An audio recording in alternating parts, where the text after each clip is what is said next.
কখন কোনটা দিয়ে প্রশ্ন করতে হবে? Did you, were you, had you.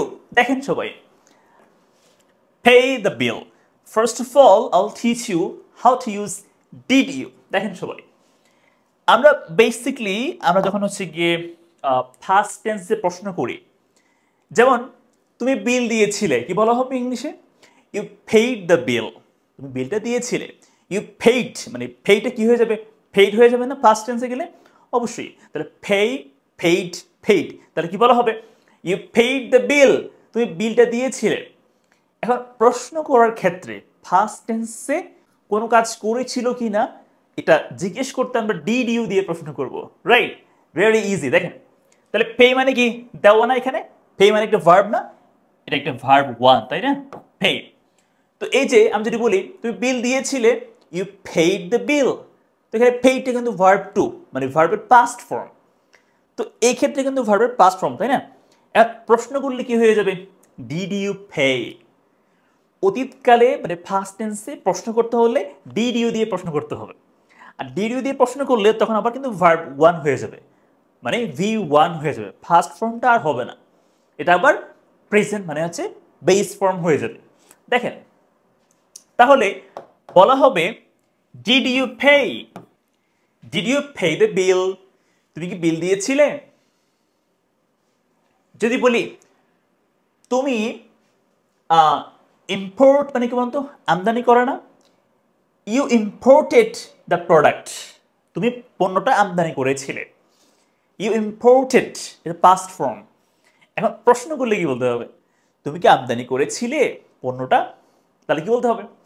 Did you import. তুমি কি আমদানি করেছিলে? আবার বলছি, ডিড ইউ দিয়ে প্রশ্ন করলে ডিড ইউ এর পরে ভার্ব ওয়ান হয়ে যাবে, যদিও ফার্স্ট টেন্সে প্রশ্ন করতেছে। কি হয়ে যাবে? ভার্ব ওয়ান, মানে ভি ওয়ান হয়ে যাবে, আর ভি টু হবে না। তাহলে বলতে হবে did you import the product. তুমি কি পণ্যটি আমদানি করেছিলে? প্রশ্ন করতেছে। আপনি করলে কি বলবেন? ইয়েস আই ডিড, হ্যাঁ আমি করেছিলাম। আর না করলে কি বলবেন? নো আই ডিডন্ট, না আমি করিনি। ব্যাস। আচ্ছা, আমি যদি বলি তুমি একটা ইমেইল পাঠিয়েছিলে, তাহলে কি বলতে হবে? You sent an email. Sent হবে ভার্বের ফার্স্ট ফর্ম। এখন যদি প্রশ্ন করি তুমি কি পাঠিয়েছিলে, তাহলে did you send, did you, okay, did you send an email, did you send, not send, did you send an email. তুমি কি ইমেইল পাঠিয়েছিলে? নেক্সট, আমি যদি বলি তুমি কাজটা করেছিলে, তাহলে কি বলতে হবে? You did the work, you did the work, কাজটা করেছিলে। প্রশ্ন করলে কি বলতে হবে? তুমি কি কাজটা করেছিলে? তাহলে বলতে হবে did you, did you do the work, did you do, তুমি কি করেছিলে? Did you do the work, did you do the work. Okay. আচ্ছা, এখন দেখেন এখানে কি বলেছে, হ্যাভ আ ফ্রেন্ড মানে কি? বন্ধু থাকা, বন্ধু থাকা। এখন তোমার একজন বন্ধু ছিল, এটা কি বলতে হবে? You had a friend, you had a friend. তোমার একজন বন্ধু ছিল, তোমার একজন বন্ধু ছিল। এটা প্রশ্ন করে ফেলি, হ্যাঁ। যদি আমি বলি ইউ ওয়ার আ ফ্রেন্ড, বলো তো এটা অর্থ কি হবে? এটা অর্থ কি হতে পারে? কমেন্ট করে আমাকে বলতে পারেন। ইউ ওয়ার আ ফ্রেন্ড অর্থ কি হতে পারে? আমি কি বললাম? আমি বললাম যে ইউ হ্যাড আ ফ্রেন্ড, এর মানে কি? তোমার একজন বন্ধু ছিল, ইউ হ্যাড এ ফ্রেন্ড। তো এখন যদি বলি তোমার কি বন্ধু ছিল, প্রশ্ন করতে কি লাগবে? ডিড লাগবে, পাস্ট টেন্স না, এজন্য। তাহলে ডিড ইউ, এখন কি হবে? এখন আবার হ্যাডটা হ্যাভ হয়ে যাবে। ডিডের পরে হ্যাভ হয়, কখনো হ্যাড হয় না। তাহলে ডিড ইউ হ্যাভ, তোমার কি ছিল? Did you have a friend, তোমার কি বন্ধু ছিল? Did you have a friend, তোমার কি বন্ধু ছিল? তাহলে আমরা বুঝতে পারলাম যে অতীতকালে কোনো একটা কাজ মানে কাজ করেছিল কি না, আমরা এই প্রশ্ন করতে আমরা ডিড ইউ দিয়ে প্রশ্ন করব। আর অবশ্যই এখানে কি হবে? একটা ভার্ব থাকবে, অবশ্যই কি থাকবে? একটা ভার্ব থাকবে। ঠিক আছে? ভার্ব মানে কোনো একটা কাজ থাকতে হবে। আচ্ছা, এখন দেখেন আমরা দেখবো ওয়ার ইউ। দেখেন ওয়ার ইউ, এখন এখানে যে পেইং দ্য বিল বললো না, পেইং মানে এটা ভার্ব প্লাস আইএনজি না, পেইং, এরপরে ইম্পোর্টিং। ঠিক আছে? তো কোনো কাজ অতীতকালে করছিল কিনা, মানে আপনি যাকে প্রশ্ন করবেন সে কোনো কাজ করছিল কিনা, এই প্রশ্ন করতে আপনাকে ওয়ার ইউ দিয়ে প্রশ্ন করতে হবে। চলমান ছিল কিনা, চলমান, এজন্য এখানে কি ভার্ব প্লাস আইএনজি হবে ফার্স্ট কন্টিনিউয়াস টেন্স। তুমি কি বিল দিচ্ছিলে, চলমান। তুমি কি বিল দিচ্ছিলে, were you paying the bill, were you paying the bill, were you, so were you paying the bill, তুমি কি বিল দিচ্ছিলে। আবারও বলছি, যদি বলো তুমি কি বিল দিয়েছিলে, দিয়েছিলে ফিনিশড, তাহলে হবে did you pay the bill.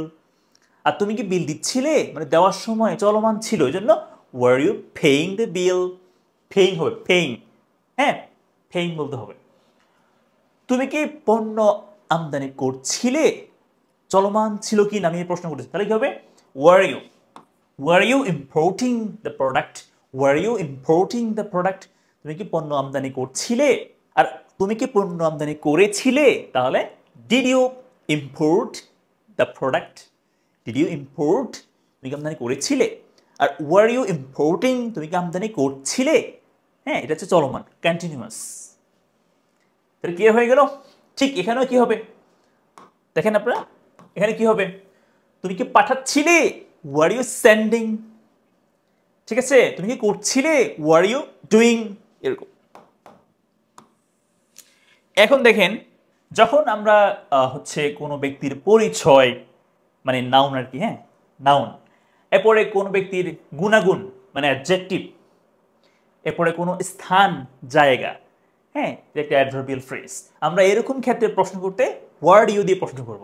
Were you কিরকম দেখেন, তুমি কি একজন স্কুল টিচার ছিলে, were you a school teacher, did you এখানে হবে না, were you a school teacher, were you a teacher, তুমি কি শিক্ষক ছিলে, তুমি কি প্রকৌশলী ছিলে, ওয়ার ইউ অ্যান ইঞ্জিনিয়ার, তুমি কি আইনজীবী ছিলে, were you a lawyer, were you an advocate, তুমি কি ডাক্তার ছিলে, ওয়ার ইউ আ ডক্টর, তুমি কি একজন ছাত্র ছিলে, ওয়ার ইউ আ স্টুডেন্ট, ঠিক আছে ইজি, একবার ইজি। এখানে নাউন থাকবে, noun, teacher, student, doctor, advocate, lawyer, এরপর ধরেন যে আর অনেক হতে পারে, অনেক কিছু, farmer, fisherman, whatever you say. তাহলে কি বলুন তো, এখানে বলতে হবে were you a school teacher, পরিচয় জন্য ওয়ার ইউ দিয়ে বলতে হবে, এখানে ডিড ইউ হবে না। তুমি কি মেধাবী ছিলে, were you intelligent, were you, okay were you intelligent, তুমি কি চালাক ছিলে, ওয়ার ইউ ক্লেভার, তুমি কি উপস্থিত ছিলে, ওয়ার ইউ প্রেজেন্ট, তুমি কি আগ্রহী ছিলে, ওয়ার ইউ কিউরিয়াস, ইগার। তাহলে কোনো একটা অ্যাডজেক্টিভ মানে গুণাগুণ নিয়ে আপনি প্রশ্ন করতে ওয়ার ইউ দিয়ে বলতে হবে, ওয়ার ইউ, ওয়ার ইউ, ওকে। তুমি কি ব্যস্ত ছিলে, ওয়ার ইউ বিজি, তুমি কি রাগ করেছিলে, ওয়ার ইউ অ্যাংরি, এগুলো অ্যাডজেক্টিভ, আমরা জন্য কি ওয়ার ইউ দিয়ে প্রশ্ন করতেছি, ওয়ার ইউ দিয়ে প্রশ্ন করতেছি। আচ্ছা বলুন তো একটা প্রশ্ন করি, তুমি কি একমত হয়েছিলে বা রাজি হয়েছিলে, এটা কি হবে, ওয়ার ইউ এগ্রি নাকি ডিড ইউ এগ্রি, বন্ধু কমেন্ট করে আমাকে। আচ্ছা এখন দেখেন, তুমি কি স্টেশনে ছিলে, কোনো স্থান, তাহলে কি হবে were you at the station, তুমি কি বাস স্টপে ছিলে, were you at the bus stop, তুমি কি অফিসে ছিলে, were you at the office, তুমি কি স্কুলে ছিলে, ওয়ার ইউ এট স্কুল। একটা প্রশ্ন আমার, এখানে কি হবে, এই জায়গাতে কি হতে পারে কমেন্ট করে বলেন, ডিড ইউ হোম নাকি ওয়ার ইউ হোম, কমেন্ট করে। আচ্ছা তারা এখান থেকে আপনারা কি বুঝছেন, কোনো একটা ব্যক্তির পরিচয়, পরিচয় মানে কি পেশা, প্রফেশন, পরিচয়, এরপরে কোনো একটা গুণাগুণ মানে অ্যাডজেক্টিভ, এরপর কোনো একটা স্থান একটা adverbial phrase, adverb of place, তাহলে কি হবে, আপনি অবশ্যই ওয়ার ইউ দিয়ে প্রশ্ন করবেন অ্যাডভার্ব হলে, কেমন। আচ্ছা এখন দেখেন, একটা কাজের আগে আরেকটা কাজ করেছিল কিনা এই প্রশ্ন করতে আমরা হ্যাড ইউ দিয়ে প্রশ্ন করব। কি বলবো, হ্যাড ইউ দিয়ে প্রশ্ন করব। দেখেন আপনারা, তুমি কি ঘুমানোর আগে খেয়েছিলে, একটা কাজের আগে আরেকটা কাজ করেছিল কিনা, একটা কাজের আগে আরেকটা কাজ করেছিল কিনা, আমরা এই প্রশ্ন করতে হ্যাড ইউ দিয়ে প্রশ্ন করব। দেখেন তাহলে কি বলতে হবে, হ্যাড ইউ ইটেন, একবারে ইজি। এখানে কি হবে, এখানে ভার্বের থার্ড ফর্ম, ভার্বের এখানে পাস্ট পার্টিসিপাল ফর্ম বসবে হ্যাড এর পরে, ঠিক আছে। আপনি এটা ইজিলি বুঝবেন। এখানে V3 হলেই এখানে হ্যাড ইউ দিয়ে প্রশ্ন করতে হবে। হ্যাড ইউ ইটেন, তুমি কি খেয়েছিলে? Had you eaten before you slept, এটা পাস্ট টেন্সে আছে, তাই না? এটা V2 ভার্ব 2। তাহলে একটা কাজের আগে আরেকটা কাজ করেছিল কিনা, মানে সে কি করছে, সে আগে হচ্ছে খেয়েছিল, পরে হচ্ছে ঘুমিয়েছিল। তো ঘুমের আগে কোন কাজটা করেছিল, আমরা ওখানে কি বলবো? হ্যাড ইউ দিয়ে প্রশ্ন করবো, এটা পাস্ট পারফেক্ট টেন্স এর জন্য। আচ্ছা, তুমি কি যাওয়ার আগে আমাকে দেখেছিলে? ইউ লেফট, তুমি চলে গিয়েছিলে। তুমি কি যাওয়ার আগে আমাকে দেখেছিলে? আমাকে দেখেছিলে, তাহলে কি বলতে হবে? Had you seen, had you seen, had you seen, তুমি কি দেখেছিলে মি, আমাকে? বিফোর ইউ লেফট, তুমি যাওয়ার আগে আমাকে দেখেছিলে? Had you seen me before you left. আবারও বলছি, একটা কাজের আগে আরেকটা কাজ, একটা সময়ের আগে অন্য একটা কাজ করেছিল কিনা, আপনি এই প্রশ্ন করার ক্ষেত্রে হ্যাড ইউ দিয়ে প্রশ্ন করবেন। আর অবশ্যই হ্যাড ইউ এর পরে ভার্বের থার্ড ফর্ম বসবে, ভার্বের ফার্স্ট পার্টিসিপাল ফর্ম বসবে। এখন একটা প্রশ্ন আছে আমার, দেখেন আপনারা সবাই, এখানে কি বসবে বলেন? এখানে কি হতে পারে? এখানে কি হবে? Did you interested in my English course, এটা হবে? নাকি এখানে had you interested in my English course, অথবা were you interested in my English course, কোনটা হবে? বন্ধ কমেন্ট করে। Thanks for watching, I hope you enjoyed the class and see you in the next class. আসসালামু আলাইকুম।